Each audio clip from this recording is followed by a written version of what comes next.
Hello students, আজ আমি তোমাদের সঙ্গে শেয়ার করব কোষে দেখি 4 অর্থাৎ আয়তঘন চ্যাপ্টারের 5 আর 6 অঙ্কগুলো। দেখো 5 অঙ্কতে কি বলেছে, আমাদের বকুলতলা গ্রামে 2 মিটার চওড়া এবং 8 ডেসিমিটার গভীর একটি খাল কাটা হয়েছে।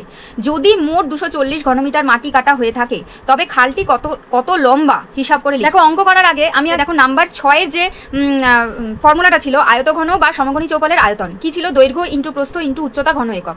অঙ্কটা করার আগে আমি এই সূত্রটা দেখিয়ে দিলাম। এবার আমি অঙ্কটা শুরু করবো। তার মানে আয়তনের ফর্মুলা কি, দৈর্ঘ্য ইন্টু প্রস্থ ইন্টু উচ্চতা ঘন একক। ঠিক আছে, তাহলে এবার আমি অঙ্কটা শুরু করছি। দেখো যে ইনফরমেশনগুলো দেওয়া হয়েছিল সেটা আমি লিখে নিয়েছি এখানে। ধরি খালটির দৈর্ঘ্য সমান x মিটার, এটা ধরে নিলাম কারণ এটাই তো আমাদের জানতে চেয়েছি। ঠিক আছে, প্রস্থ হচ্ছে 2 মিটার আর উচ্চতা হচ্ছে 8 ডেসিমিটার। তা 8 ডেসিমিটারটাকে আমাকে মিটারে প্রকাশ করে নিতে হবে। তাহলে মিটারে প্রকাশ করতে গেলে আমাকে 10 দিয়ে ভাগ করতে হবে।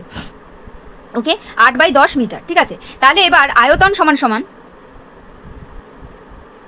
আগে অবশ্যই ফর্মুলা লিখতে হবে।